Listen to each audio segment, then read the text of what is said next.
to unmute. Unmute. Oh, Can yeah. you hear? I put through for Art to unmute himself because I just want yours and his active. Okay,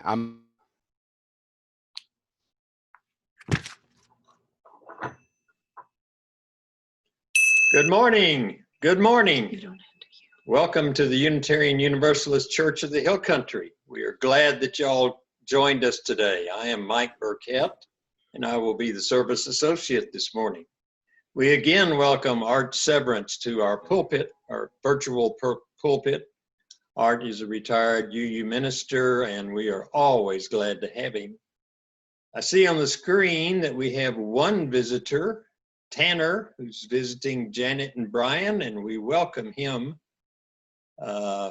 For any of you who are joining us later on YouTube, we welcome you and are very glad that you have chosen to join us for our service. We will begin with a gathering song. I believe Art will give it to us.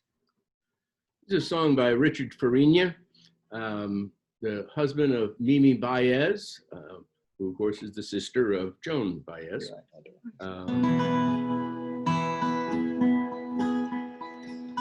Oh, it's no use crying, talking to a stranger, naming the sorrow you see, 'cause there's too many sad times, too many bad times, and nobody knows what you mean. But if somehow you could pack up your sorrows and give them all to me, you would lose them. I know how to use them. Give them all to me. Oh, it's no use rambling, walking in the shadows, trailing a wandering star. No one beside you, no one to guide you, and nobody knows where you are. But if somehow you pack up your sorrows and give them all to me, you would lose them. I know how to use them. Give them all to me. No use roaming, walking by the roadside, seeking a satisfied mind. There's too many highways, too many byways, and nobody's walking behind. But if somehow you pack up your sorrows, give them all to me, you would lose them. I know how to use them. Give them all to me. And it's no use gambling, running in the darkness, looking for a spirit that's free. 'Cause there's too many wrong times, too many long times, nobody knows what to see.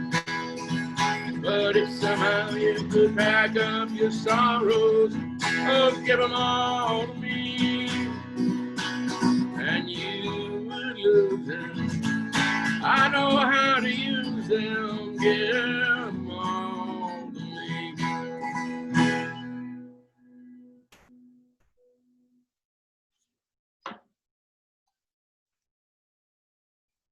Thank you, Art. At this time, we will have announcements from anyone who wants to make one. Raise your hand and wave, and Justin will put you on our screen and turn your sound on.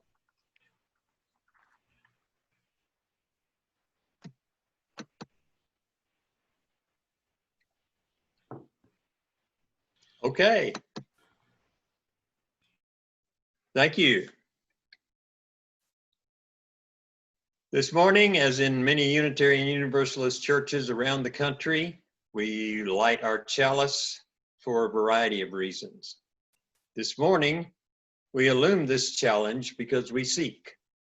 We seek the light of love for all humanity, the light of religion, which is universal, the light of holiness, called by many names, the light of justice for all people, the light of peace for all countries in the world, the light of hope, which we must never cease to preach, and the light of beloved community gathered to worship as we do this morning.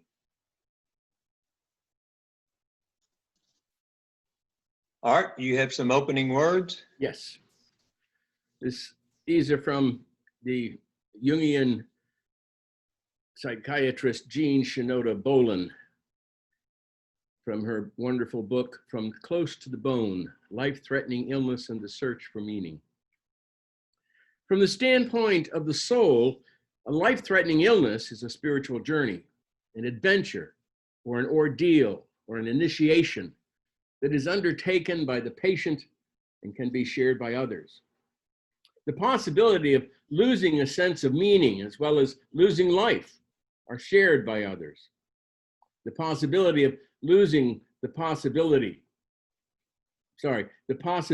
of losing a sense of meaning as well as losing life are risks for the patient and his or her companions. The possibility of finding one's soul in the living or dying with an I-thou relationship is the opportunity for both. For anyone else in the emotional vicinity of another's life-threatening illness, there are choices of how to respond that may have spiritual consequences for that person. When there's a delicate balance between living and dying at this point in the patient's life, an I-thou companion may make the difference between survival and death. A life-threatening illness that happens to someone close to us takes us into the underworld as a companion on the journey. And inasmuch as it will take us into our own depths of feeling and meaning, there are consequences for us as well.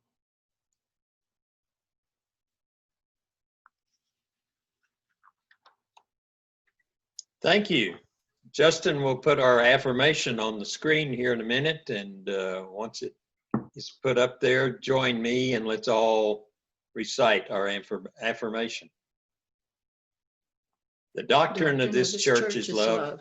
The quest of truth is its sacrament, and service is its prayer. And this is our great covenant, to dwell together in peace, to seek knowledge and freedom, to serve humanity and fellowship, as we strive to have all souls grow into harmony with the divine.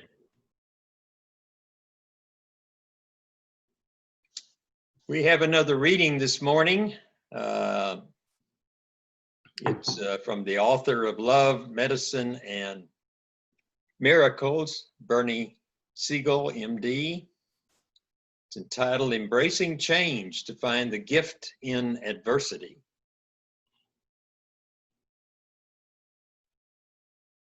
A carrot, an egg, and a cup of coffee. A young woman went to her mother and told her about her life and how things were going just so hard and so terrible for her. She did not know how she was going to keep going. She just wanted to give up. She was tired all the time. It seems like if there was a problem that came up and finally resolved, another problem popped up that she had to deal with. She was just ready to quit. Her mother took her into the kitchen. She filled 3 pots with water, put the pots on a flame, turned the flame on, and waited for a while. Eventually, the pots boiled. In one pot, she put a couple of carrots. In another pot, she put a couple of eggs. In a third pot, she put some ground coffee beans. And then she let them sit there and boil for a little while longer without saying a word. Eventually, she turned the flames down.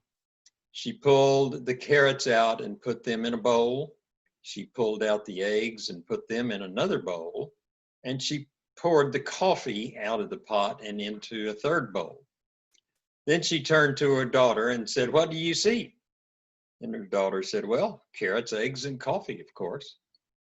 Then her mother explained, each of these objects had suffered through the same adversity, boiled water.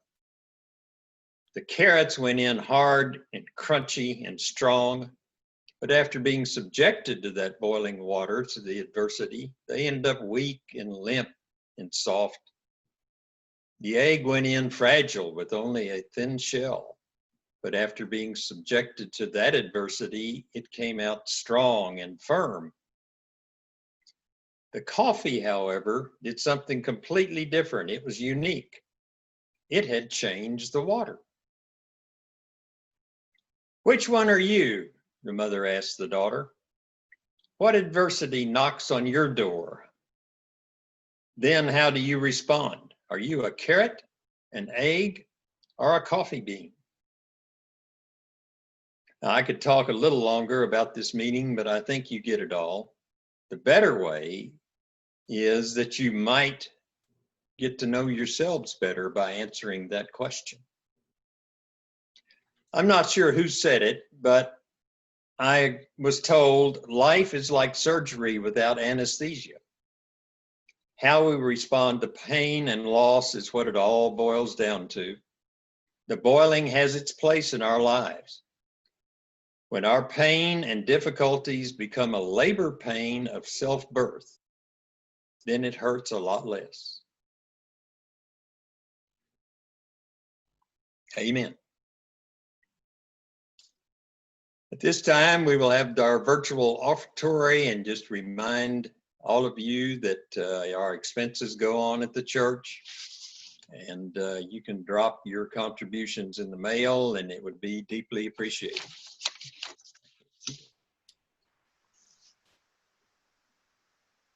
Art, you're on. It's a song by Lennon and McCartney, and I just realized how 60s I am by my choice of music and the look of my face. This was always one of my favorites, and I thought it was very appropriate for the topic today. And the third part of the chorus, the first is I get by with a little help from my friends. I get high with a little help from my friends. I'm going to try a little help from my friends. In the 60s, when that meant something different than it probably means today to most of us, that idea of getting high with a little help from my friends was like a communion for many of us. And it was, in some ways, not just recreation. It was sacred. And it was what got us through. And it was the friends part that got us through more than anything. And that's why I thought this was an important song. And for me, it is like a hymn. And it's that idea of we get by with a little help from our friends, whether it's in church or just during COVID or whatever. And so while probably people would never have thought this would become something a minister would sing for a hymn, I am, and I offer it as that. Oh, what would you think if I sang out of tune? Would you stand up and walk out on me? Lend me your ears and I'll sing you a song. And I'll try not to sing out of key. Oh, I get by, a little help from my friends. Yeah, I get high, a little help from my friends. Oh, I'm gonna try a little help from my friends. What do I do with my love? Way does it worry you to be alone? How do I feel by the end of the day? Are you sad because you're on your own? No, I get by with a little help from my friends. Oh, I get high with a little help from my friends. Yeah, I'm gonna try with a little help from my friends. Or could it be anybody? I need somebody to love. Could it be anybody? I want somebody to love. Well, would you believe in a love at first sight? I'm certain it happens all the time. What do you see when you turn out the light? I can't tell you, but I know it's mine. Oh, I get by, little help from my friends.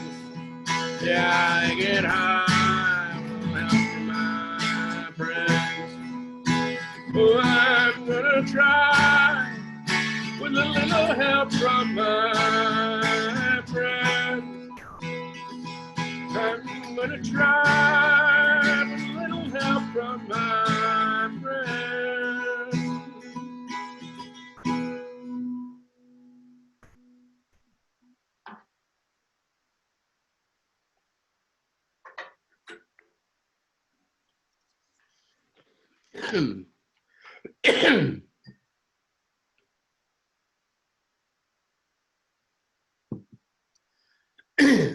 Searching for Meaning in Crisis Survival Skills 101. A woman with cancer is told by her primary physician that she will be dead in an hour. So, of course, she runs to the window, looks up to the sky, and says, "God, save me!" And out of the blue comes that wonderful melodious voice saying, "Don't worry, my dear, I will save you." And because this is a story, it's a bass voice. While the woman climbs back into bed, reassured, her physician comes in and says, "I've called the surgeon." And he walks in, because this is a story, it's a he, and says, "If I operate in an hour, I can save you." "No thanks," she says, "God's going to save me." So then the oncologist walks in, a radiation therapist, nutritional therapist, and they all said, "I think we can save you." And she says, "No, don't need you." The woman replies, "I've got God. I prayed and God will save me," was her reply to all of them. In an hour, the woman dies, gets to heaven. You can tell this is a story because we know she wouldn't go there. She walks up to God and says, "What happened? You said you're going to save me. Here I am. I'm dead." "Well, I did what I could," said God. "I sent a surgeon, an oncologist, a radiation, and a nutritional therapist. What more did you think I could do?" We probably should have put something in about wearing a mask in that story. Indeed, in this time of plague, some people still think they are in the Middle Ages and have a religion that goes along with it. And while I always try to respect other people's faith, them not wearing a mask because God tells them they don't have to is threatening our very existence. And it brings up new questions about respecting other people's religion, doesn't it? But that's not the sermon. As part of seminary training, most clergy have to go through an interfaith chaplaincy period of training. You become a chaplain and train at the same time. That might not be very heartening to some people, knowing that the chaplain actually is not an already trained minister, but is in training. Mine was under the supervision, ironically, of a Roman Catholic nun, which usually causes a chuckle in itself. In a hospital with a large Jewish population in suburban Philadelphia. I trained with about 8 other seminarians, 2 Lutherans, a Presbyterian, a Quaker, a Roman Catholic priest, and I forgot what else. We developed a very special spiritual relationship with each other that went beyond denominational boundaries. Indeed, I became very close friends with the Roman Catholic priest in training because we found what we had in common rather than our differences. His question about his priesthood was the fact in his vow of chastity, not that he wasn't going to be able to have sex, which is what we usually think of, but that he was not going to be able to have a family. He was not going to be able to have children. That's what he was concerned about. And I found it interesting suddenly that I got to know this man in a very different way than I would have known otherwise. It was relationships, you see. It was that idea of having someone so close and intimate. And interestingly enough, at the end of our training, we decided that we would have a communion service because we worship together on a weekly basis, again, across these interfaith lines. But the nun, who was a very strict Catholic, as you can imagine, who did kind of follow some of the stereotypes of the Roman Catholic nun, said that, well, and she said it kind of looking at me, she said, no offense, Art, but I can't participate in a communion service if Art participates because Art has said he is not a Christian. And for me, only Christians can participate in the communion. So I can't participate in the service.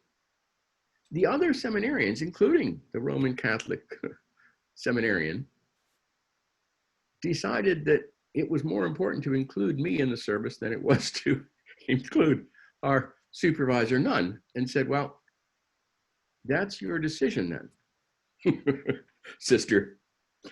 Our decision is to have the communion. You may participate if you like, but that's your decision. And they chose me over the nun. I mean, they didn't really choose me over the nun. She chose her literalness over us. But it just was amazing to me because what happened was, of course, they chose relationship as what was important in religion. And the nun chose doctrine in what was important. And I thought that was interesting. Anyway, one of the sessions in our training in pastoral care was about prayer with patients. And this was specific. A lot of them was about prayer with patients. This was about the oncology floor. And more specifically, about prayer with terminal patients. What do you do when you pray with terminal patients who have been told that they may have only days, whatever, to live?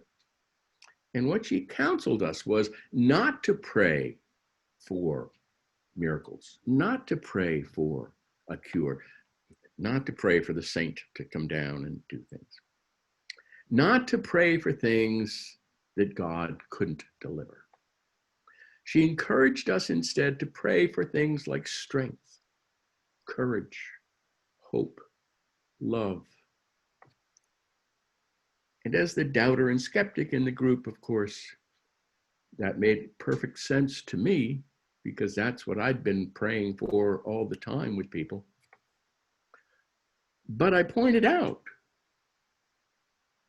that she was sounding almost Unitarian. And if one believes in a God that can do miracles, as Catholics do with their saints, etc., why not pray for that? Well, as you can imagine, that did not make me very popular in that particular session. It is probably why she gave me only a B+ rather than an A in my grade. She, of course, was using rationalization. But that's what got her through, and I was not questioning her faith as such. I was questioning the way it seemed like it was not rational here when it was rational there, etc. Because, you see, I believe whatever it takes to get you through is okay in that faith. If she believed that it was okay to pray for miraculous cures, and that was the strength that got her through, then that was okay. So that was the important thing. But my takeaway was this: we must all find what it is that helps us get through. And if it's yoga, for instance, then that's the important thing. And it may be the yoga and the dog position at 5 o'clock in the morning when the sun gets up that is what gets us through. And it may help no one else. Sometimes we try to find a meaning and someone gives us grief because it's not the same meaning that they have, or it's not rational to them. Forrest Church, who I'll be talking about a little bit further on, said that faith, spirituality, religion is neither rational nor irrational, but is trans-rational. And I like that word. Life is a mystery. Meaning is, of course, relative. And I like to say that I believe that the meaning of life is to find the meaning of life. And once you do that, then it's time to find the meaning of death. The physician, Rachel Naomi Remen, who's also a wonderful writer and has written a number of books. One of my favorites is called My Grandfather's Blessing, says meaning is a form of strength. It has the power to transform experience, to open the most difficult of work to the dimension of joy and even gratitude. Stephen Glazer, I saw somewhere as a quote from his book, The Heart of Learning, says, meaning gives us a place to stand, a place from which to meet the events of our lives, a way to experience life's true value in its mystery. End quote. I can't remember a time when I was not interested in religion, unusual, especially perhaps for a boy. When I was a small child growing up in a small New Hampshire town where my family was active in the only church in town, a Baptist/congregational church, where I learned to love gospel music. And then moving later to a small New Hampshire city where we went to the more liberal Congregational Church, United Church of Christ, where I first felt the call to ministry and was active in our both local and state youth ministry. In college, I became more and more progressive and liberal and, well, hippie. Actually, Unitarian Universalist without knowing it, as I also began studying different world religions and philosophy and psychology and so many ologies, as well as folk music and theater, acting in college plays, and considering maybe I should become an actor or a folk singer, as the idea of Christian minister started seeming much too stifling. I was searching for religious meaning, for spiritual meaning beyond traditional Christianity. I was more of a Taoist, if you will, but really more of a Unitarian Universalist without knowing it. And it wasn't until many years later, after having worked in education and social services, residential treatment center counseling, that one of my friends invited us to a Unitarian Universalist fellowship, a small fellowship actually, that I discovered my meaning, Unitarian Universalist ministry. And so it continues even after retirement. When my mother was diagnosed with inoperable lung cancer in 1999, I was minister at the San Antonio Church. I learned more about my theology of illness, this time very personal. Indeed, when people from the church would ask what they could do, they all wanted to help, as you can imagine. And I said, you know, the best thing you could do for me to help my mother is write her a get well card and tell her what a great minister I am, even if you have to lie. And so they did. And after she died, I collected those cards. And as I tell it, I choke up, because those cards did something for my mother. For of course, she was so proud of me and to get those cards telling her what a great minister I was, of course, a reflection of her. One of the people who had lost, a young woman who had lost her husband to cancer, who I had been working with, gave me a book by a favorite spiritual writer of mine, and a book that I hadn't heard of by her, called This Close to the Bone, Life-Threatening Illness and a Search for Meaning, what I read from this morning. She was also the author of one of my favorite books called The Tao of Psychology. And this book helped me through my mother's illness, along with that other book that we read from, Love, Medicine, and Miracles, Lesson Learned About Self-Healing, from a surgeon's experience with exceptional patients by oncologist Bernie Siegel. The only problem with Siegel's book was sometimes he was so optimistic that it was like, if you didn't beat cancer, you know, that we talk about battling cancer, that if you lose and die, that somehow you were defeated. And to me, that's, and he talks about it later, that's not what he meant, of course. He was saying, however, that belief and trying was important. Bolin talks about illness as a change in life and developing a theology of illness, and she calls it more a search for meaning, you see, which I think is the same thing. In fact, in the newer editions of the book, they are subtitled Life, Threatening Illness as a Soul Journey. Quote, that the soul might also be engaged is not our expectation, yet a life-threatening illness calls to the soul, taps into spiritual resources, and can be an initiation into the soul realm for the patient and for anyone else who is touched by the mystery that accompanies the possibility of death. When the life is lived on the edge in the border realm between life and death, it is the liminal time and place. Liminal comes from the Latin word for the threshold. Here, the mystical, spiritual, or psychic awareness of what is happening, however, determine its significance as a soul experience. So it is with a life-threatening illness, which similarly happens in and to the body and yet can profoundly affect the soul.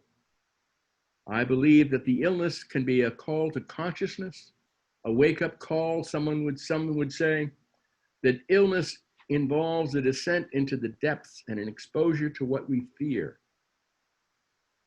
I have seen how illness can unearth love, reveal the strength of character, and I know that it is truly an opportunity for soul growth, or not.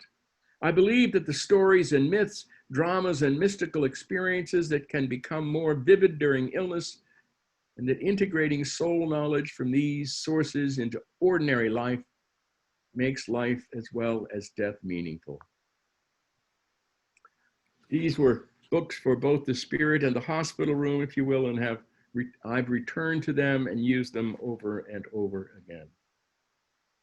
And I've said, one of my colleagues, the former senior minister of the second largest Unitarian Universalist church in the country, All Souls Church in Manhattan, died September 24th, 2009.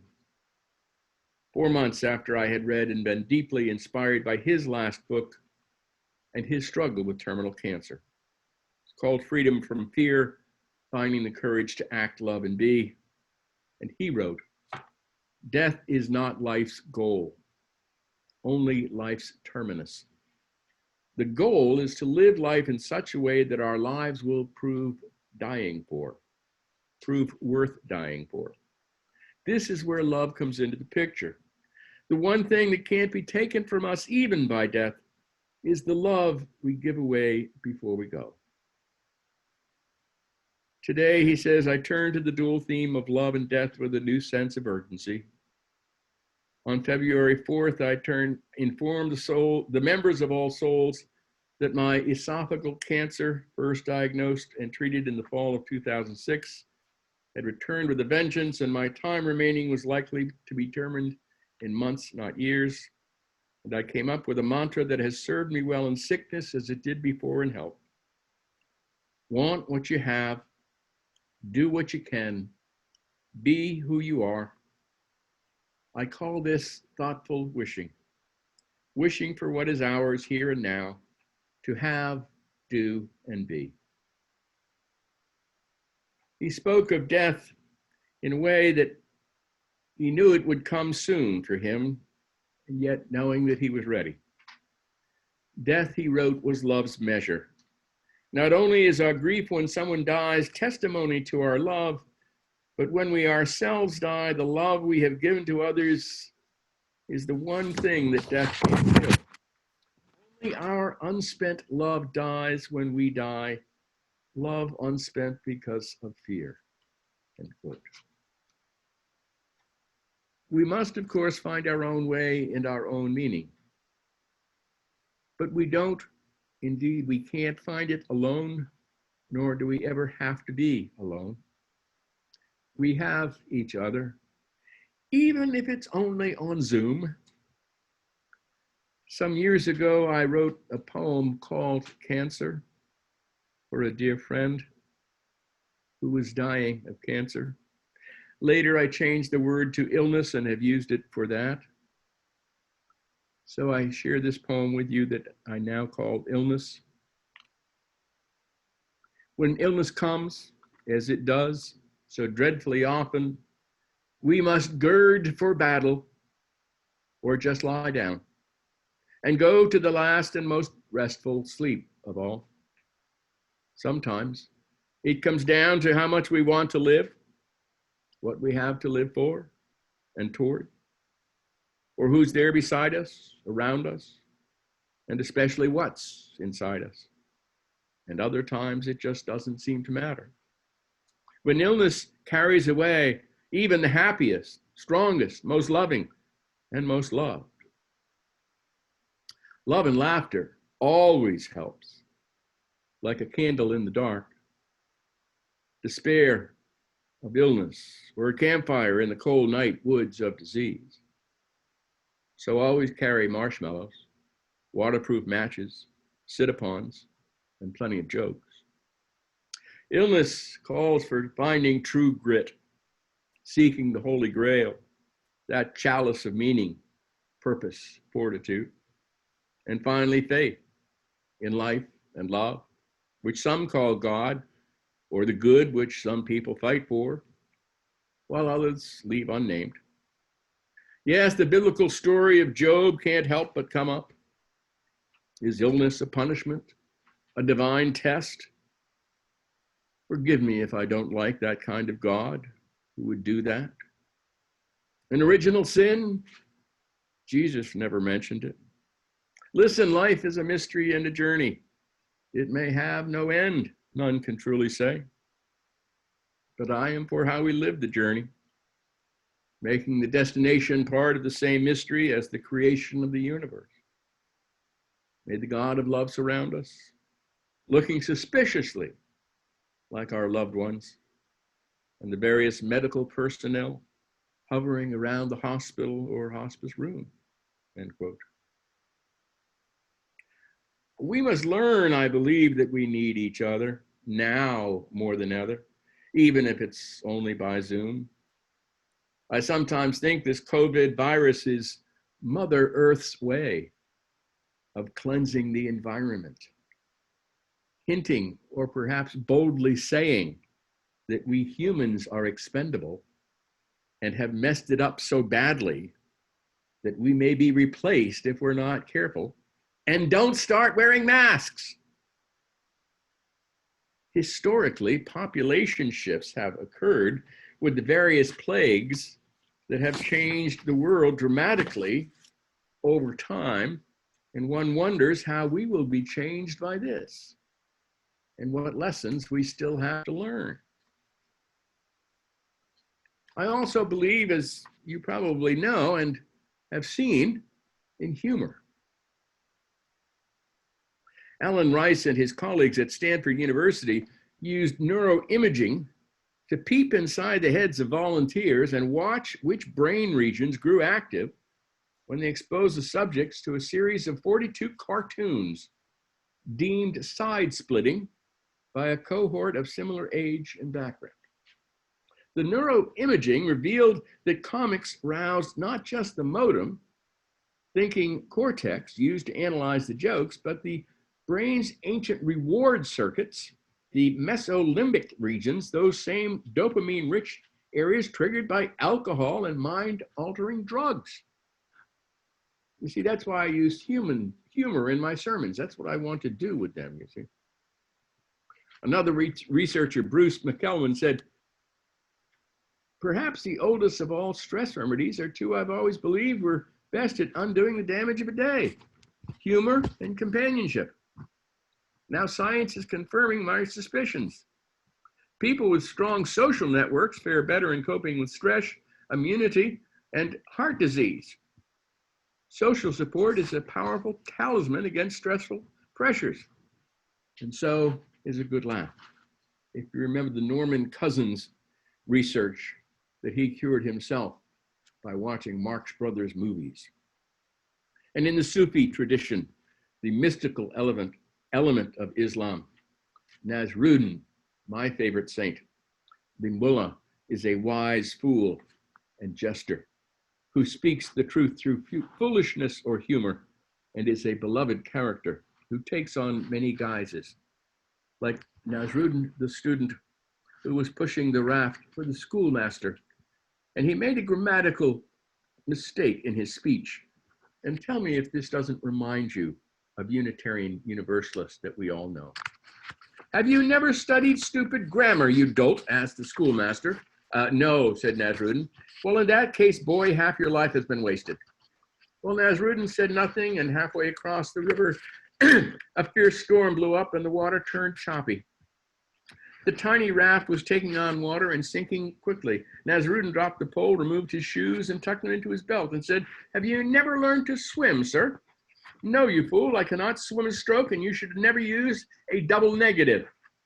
Well, in that case, esteemed sir, all your life has been wasted, as he prepared to dive overboard. However, in the remaining time, feel free to use as many or few negatives as you wish. And we all know what happens next. And this from the hospice prayer. Lord, let there be an abundance of laughter in my life. Let it pour out from both me and from the people whose lives touch mine. Heighten my sense of humor and let me remember to exercise it whenever I am at wit's end and concerning my plight. Enable me to find something amusing in incidents that anger and frustrate me, something comical in conditions that would wound my pride or bruise my dignity.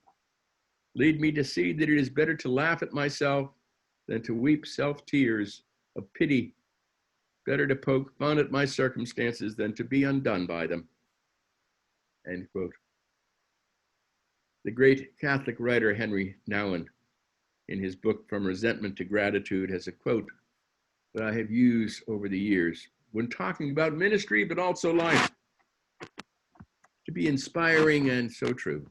Quote, ministry is the profession of fools and clowns, telling everyone who has ears to hear and eyes to see that life is not a problem to be solved, but a mystery to be entered into, end quote.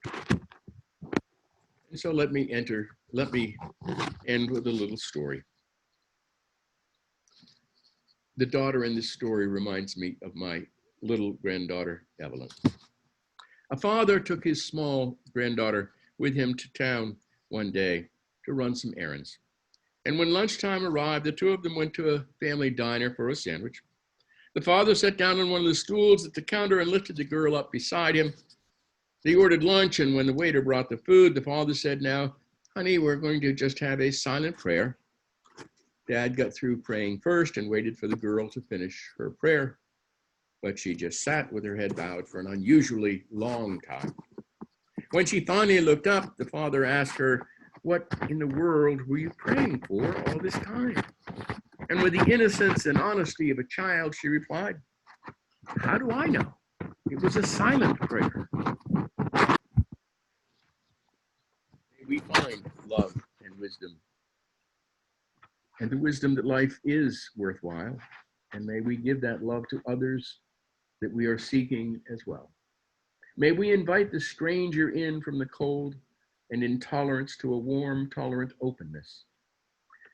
May we seek justice, march for justice, protest for justice, for Black Lives Matter, and for generous spirit. May we find our ways to work for justice and to spread love. And may we risk growth of our spirit and our beloved community. If you can just reread the last sentence, because we didn't get any of it, or at least I didn't over here. And I'll fix it in post. May we be forgiving and of generous spirit. May we find our way to work for justice and to spread love. And may we risk growth of our spirit and of our beloved community. Amen. Peace. Shalom. Assalamu alaikum. Blessed be. Thank you. All right, Mike, you're back to live here as well. All right. This is congregational response. So if any of you would like to give us your thoughts or ask Art questions, raise your hand and Justin will unmute you and let you speak your piece or ask your question. Okay, Carolyn, just a second here. Go ahead, Carolyn. Art, that prayer, was it the hospice prayer? Yes. Was it the hospice prayer? And if I Googled it, that would be what I would Google, the hospice prayer? Yes. Okay. Okay. Thank you. And if anyone would like a copy, just email me and I can email you a copy of the sermon, which would include that. Okay, good. Oh. Thank you.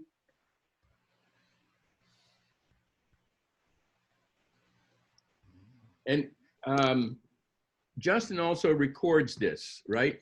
Yes. Yeah, I'll fix that little glitch in post tonight before it goes to and YouTube. so you can go on YouTube as well. I enjoyed the thing in that hospice prayer that said, "May we at least face the risk of growth." I think that would make for a wonderful sermon by itself. It sounds very interesting. That was the end sentence. Yes. Yes. I found that a fascinating thought. Well, especially for this particular church, because the history of this church, as some of you know, of course, is the risk of growth is very hard. And it's always hard for smaller congregations. And I know the church I served after I left San Antonio called me because I had helped San Antonio grow. And they called me because they wanted to grow. And then managed to, how do I want to put it?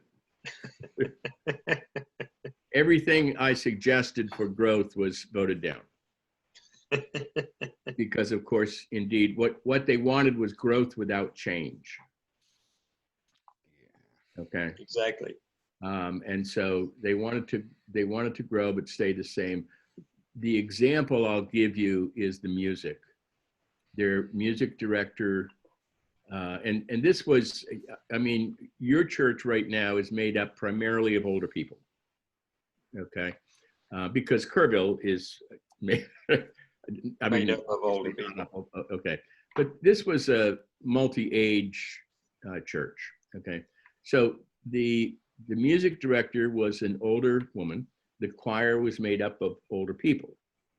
And again, obviously nothing wrong with that. Primarily, I would call it as kind of classical. None of the songs that I sang today would have been done by the choir, okay? Because first thing I asked for the music director to do was a Beatles song, and she didn't know it, and she had no intentions of playing it. They didn't have what's called the Teal hymnal, which was put out probably 20 years ago now. And it's very contemporary and jazzy, okay? And they literally didn't get that hymnal until 2 weeks before I left. I was there for 5 years trying to get the music director and the choir to do more contemporary songs and failed miserably at it. I mean, that's how, so it was an example of a church that did not want to grow, even though they said they did. And so that's why I said it's like risking growth, because you can't grow unless you're willing to do some changing. I can see it applying not only to congregations, but also to individuals. Oh yeah, and that's why I said both individually and as yeah. Okay. The anti-racism thing is another example of that. Because I thought as I was doing the music that this is also very white music. It's contemporary, but it's contemporary white music. And so that's the other issue of how do you get different cultures involved. Linda, you're up. Yes, Art. Two things. I wanted you to know that we only have 2 members left from the previous time when, so that mindset has kind of departed. Right. The second thing I wanted you to know is that we had Janis Joplin last week in the service. So now, still earlier music, which reflects our age, but contemporary as well. Right. Well, and I think the difference obviously is that the church were the group that risked growth. You know what I mean? And I mean the 2 that are left, if you will. Okay. But then oftentimes what happens is that you get to a point, and I don't know what's been happening with the group, but it's often very difficult because we get to a space and we're comfortable in that space, because of course the first risk of growth is growing the literal space. Say nothing about the mental space. Right. When I did the interim I did after leaving San Antonio was at a church outside of Boulder, Colorado, who were growing rapidly. I mean, you can imagine Boulder is ideal space for UUism, okay? And this group had split off from the downtown church. And this is ironic because the downtown church didn't want to grow and this fellowship wanted to grow. It's usually the opposite. The fellowship doesn't want to grow, the church does. So they ended up buying a used church, and we're growing by leaps and bounds, but already, outgrowing the church. So of course, the first thing was they were going to have to go to 2 services. And if there's one thing everyone agrees on is no one wants to go to 2 services, because then you'll see now, the other thing is going to 2 services means more work for the minister, but it is almost never the minister who is reluctant to go to 2 services. So, that's what they eventually had to do. They built on, and a variety of different things. But it was amazing. The year I was there, just as interim, they had 50 new members. Wow. Okay, now I'm sure it was because of my preaching. It was Boulder, Colorado. Let's face it, that's the people who are coming in are ideal new members. Okay. So, unless you were a terrible preacher, you should be getting in 50 new members. So, and they're, they continue to thrive. I'm not sure whether they moved out of that church or not. I know they went to, I know they enlarged the church. So they weren't against growth at all, but they were stuck in this building, and so they had to deal with that. So yeah, that's one of the issues sometimes. So is the other group still in the building that they used to have? Yes. Okay. All right, let me get Kevin up here, and you're good. Yeah. I just wanted to say it was a wonderful sermon, of course. I have been reading a lot about a lot of people that are very anxious and depressed and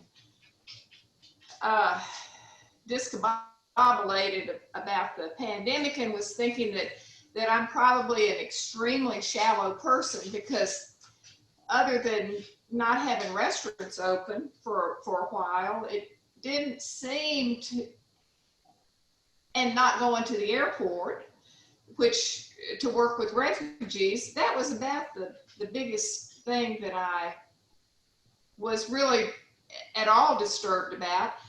And I realized that new things have come into my life that had not been there before, that the pandemic has made room for.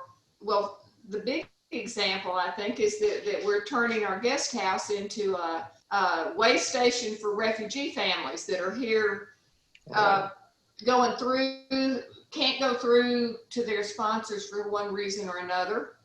And that has been somewhat time consuming, just getting ready for them. And then when they start coming, it'll be a little bit more. But and we go to San Antonio a couple of times a week to work as paralegals for a lawyer who's got the immigrant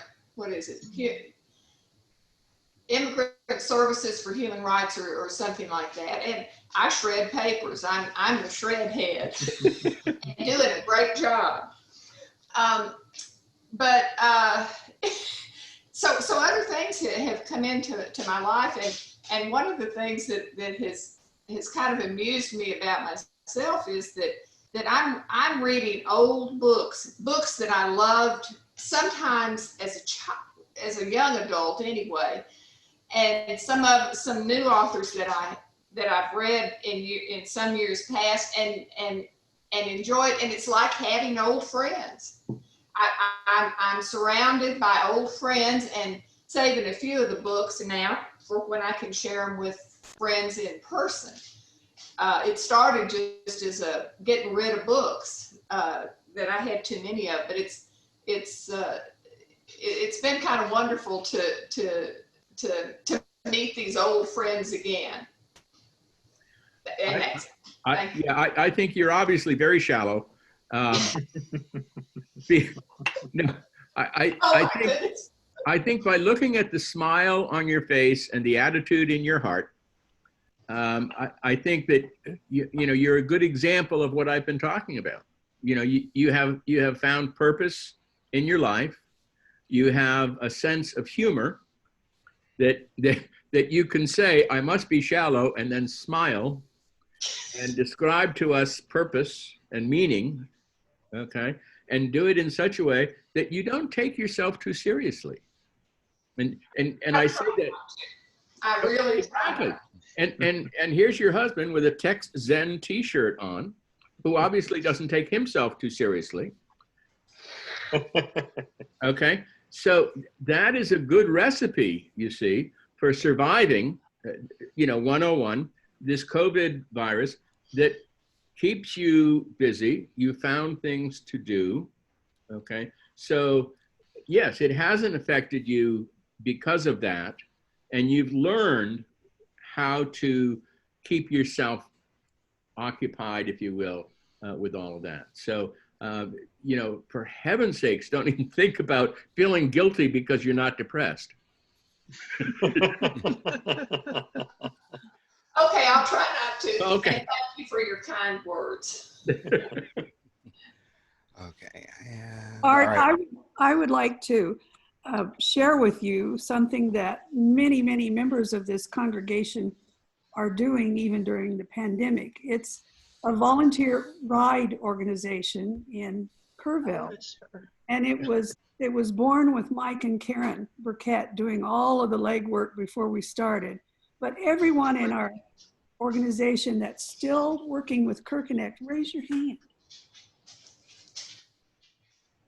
Karen and Mike, raise your hand. June, raise your hand. We have many, and it's so rewarding helping the elderly in our community. Now, Mike and Karen and I have talked about, we're in our 70s and we're helping the elderly. Yes. Yes. No, I know exactly what you mean. I know people who are elderly.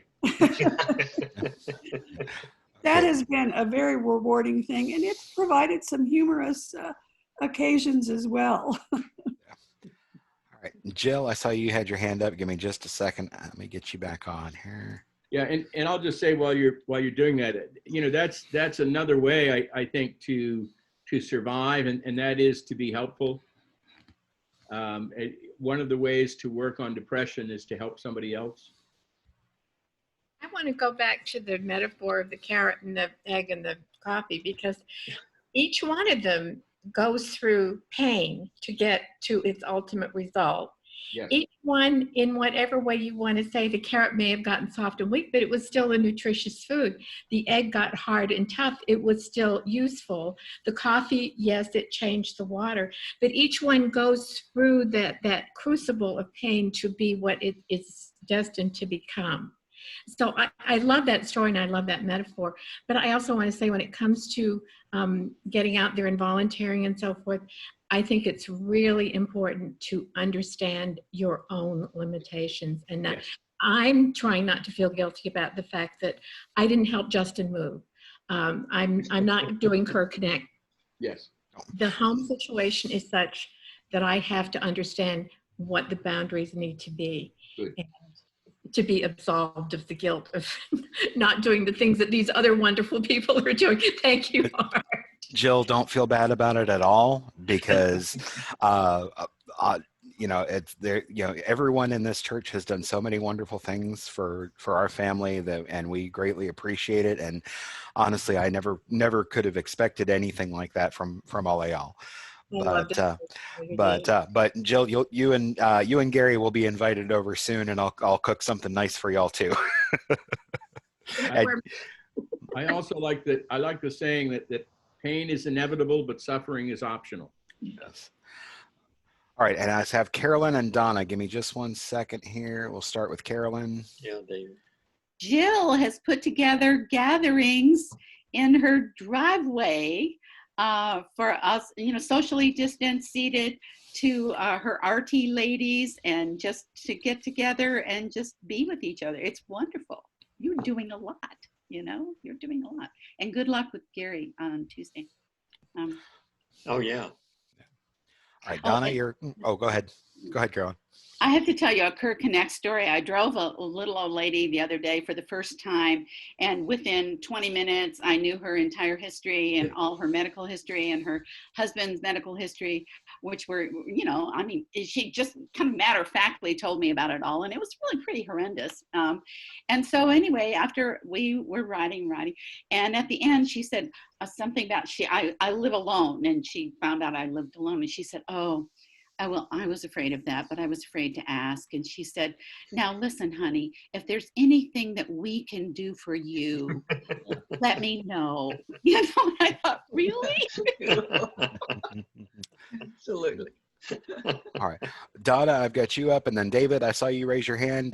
Get to you next. Well, I found the perfect way to get through the time with COVID and being isolated, and that is to just have major surgery. Then your friends who are also isolated need something to do, and they bring you wonderful food and they take care of you. And this is a great solution. Now, I was feeling better, and this is for Jill. So I volunteered to help Justin move and was rejected.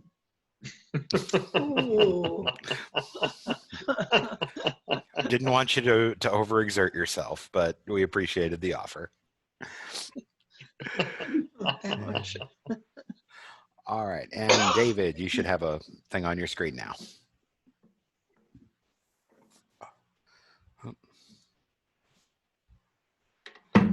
Okay.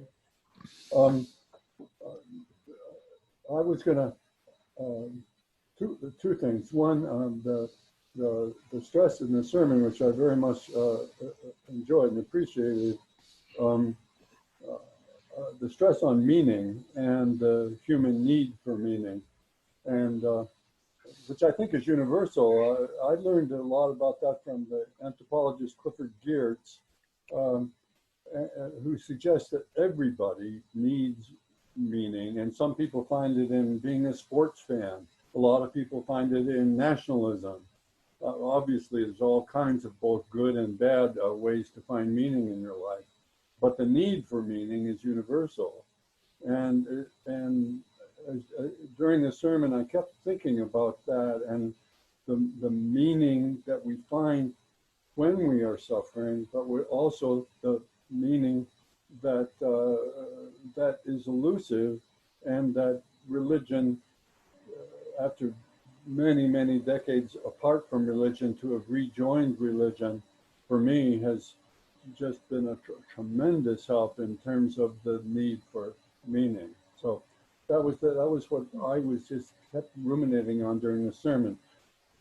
But I also wanted to make a much less, I don't know, significant point about when you did, I get high with a little help from my friends, and talked about, because I shared with you my hippie days, and about how that was, all kidding aside, something like a sacrament. And I wanted to recommend John Denver's song, Poems, Prayers, and Promises, where he got in trouble for saying, we sit around with all my friends and pass the pipe around.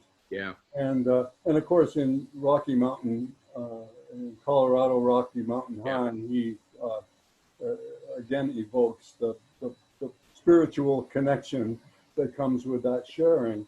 And I know it might seem trivial to many people, but it was an important part of my life, and I think of a lot of people's life. Yeah, it's interesting. We have very good friends who have just bought a house in Colorado, and of course now in Colorado it's legal to be Rocky Mountain High, and I often thought, I wonder if we will ever have a marijuana communion, legally, of course, yeah, just what a difference that was, back in those days for many of us, and I was talking to someone again, if in psychology, especially in behavioral and humanistic psychology, with Timothy Leary and Richard Alpert. They're experimental with psychology. I mean, both psychiatric, yeah. In psychology at Harvard, and how differently those two went after they did psychedelics, where Leary went off into really kind of just experimenting and writing and stuff, but Alpert went deep into religion and went to India and in a sense stayed very spiritual right up until his death. And I used a lot of his writings in sermons, etc., and find him very profound. And I mean, Leary also has has some very profound writings, but just how different they were.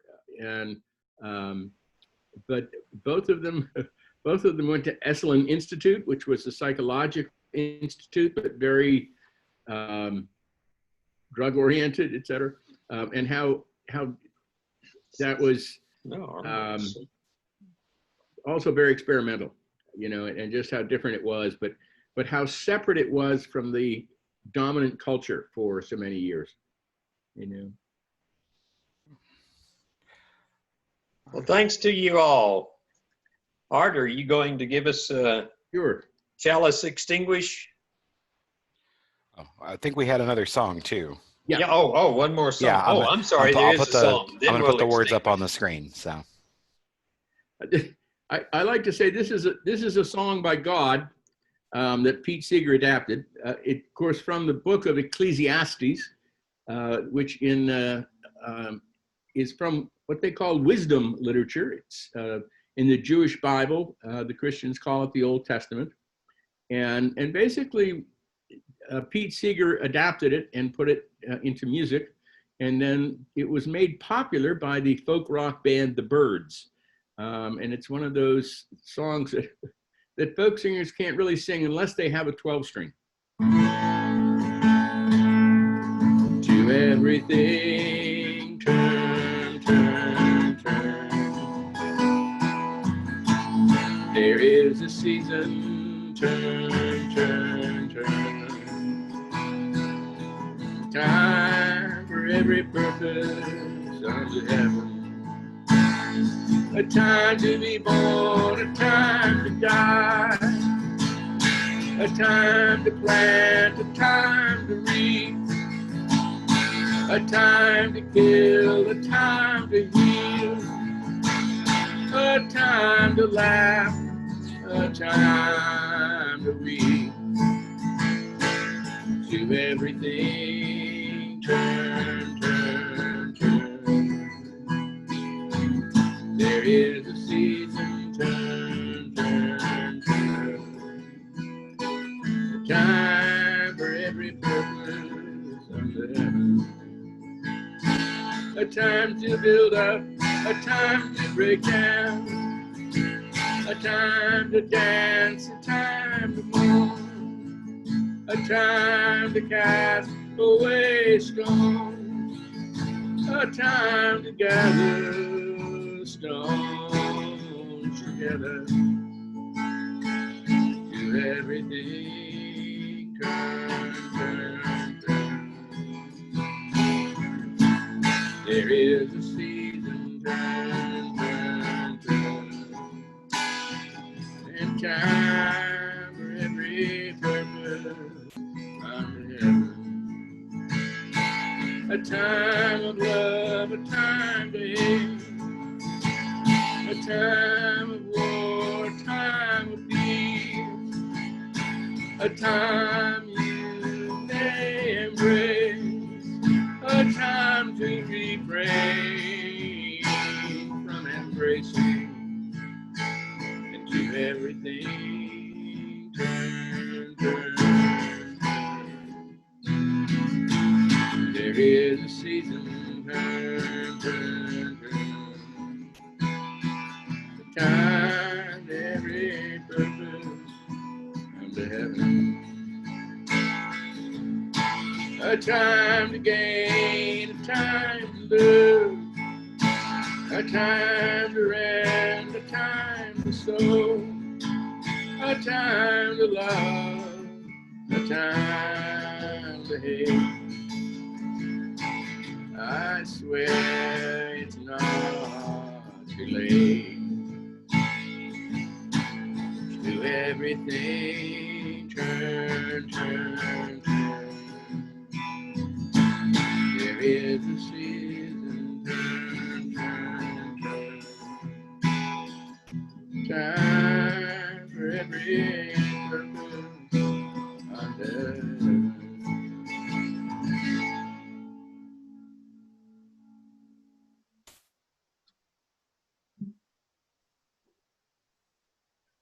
This time we will extinguish our chalice, but we do not dim the Unitarian Universalist principles of love, justice, and equality. Take them with you as we go this week and spread them as best you can. Amen.